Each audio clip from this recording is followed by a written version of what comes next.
They tell you to call 911.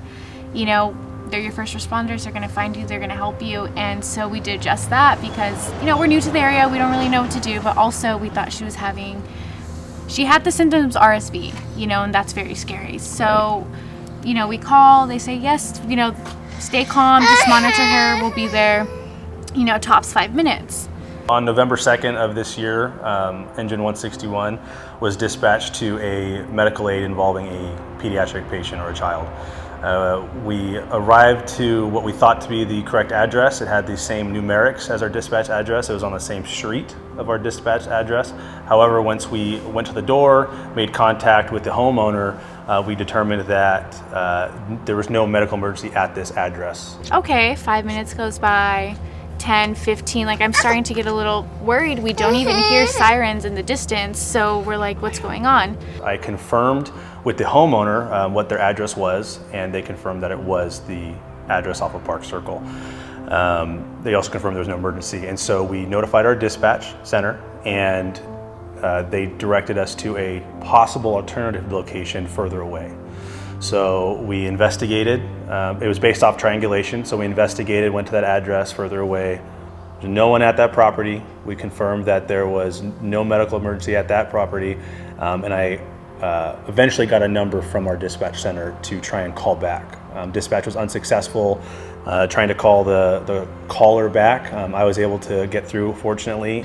Finally, you know, I get a phone call from a random number. Thank God I answered. Yeah. You know, and it was one of the firefighters, you know, and he just let me know, like, you know what, we knocked on the door for 27661 Park Circle Way, and they said they didn't call for 911. Did you call? And I'm just like, yes, I called. I called 15 minutes ago. My daughter is having RSV symptoms. And they're like, well, you know, the gentleman told us they didn't.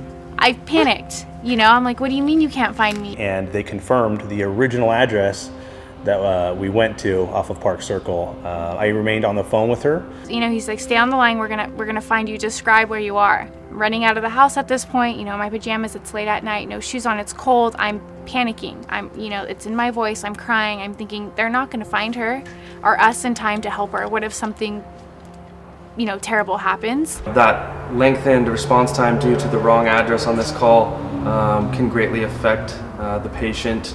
They can deteriorate pretty quickly, especially pediatrics, in ways such as like if they have anaphylaxis or asthma, you know, their throat swells up and they can't get adequate oxygenation to their brain. We actually made it on scene to the corrected address, which was about 500 to 600 feet away from where we had originally stopped. Finally, we see them.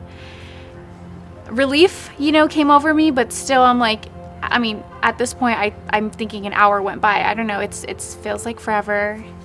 Wave them down, they come in and they help.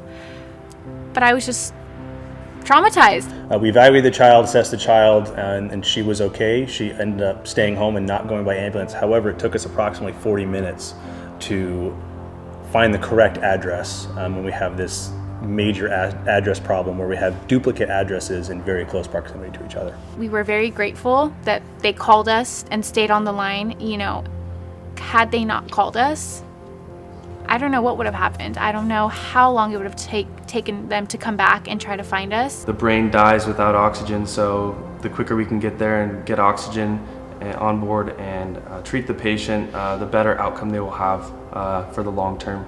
It was a feeling that I hope, you know, no one has. I mean, anyone, it doesn't have to be your baby. You know, it was just, sorry, tough. You know, in the end, I'm very, you know, happy that she was okay. I just hope that, you know, a change happens, because I would hate for anyone to feel how we felt that night, or, you know, someone's life be on the line because the addresses are not, you know, properly set up. So all we can do is, you know, just move on from this and, you know, see what can happen. Well, we're going to do our best. Right. And so our plan is to rename and renumber these houses here. It's very interesting because when we first talk about it, everybody's like, what could be the problem? And then when we particularly explain the sequence that the firefighters took to get here, driving down Park Circle Way. Right. Once they're on Park Circle Way, they start looking at the addresses. When they see a number, they think they're on Park Circle Way, they see a number, they think they're there, but they're not. They're actually on Heritage Lane. One of the things that's important to note is that nobody actually really screwed up. It was really the different organizations that were involved. The group at the county that looks at plans are the ones that knew that the front doors were on the other side of the houses. The group of the county that assigns addresses didn't know that. And so they ended up giving addresses, that shouldn't have been. Right. And we didn't catch it until this incident. Yeah. Unfortunately, because I do all the inspections and I deal with lot numbers.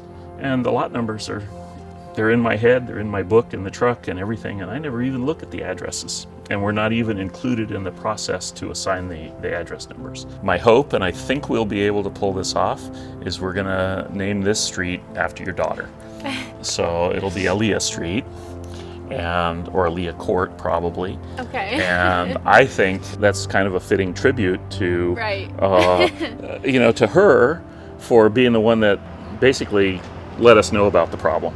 Part of the reason for interviewing you and doing this video is to capture really, really how important it is that that all of the different departments, including the fire department, work on Come together. on the addressing, so that we don't have these problems.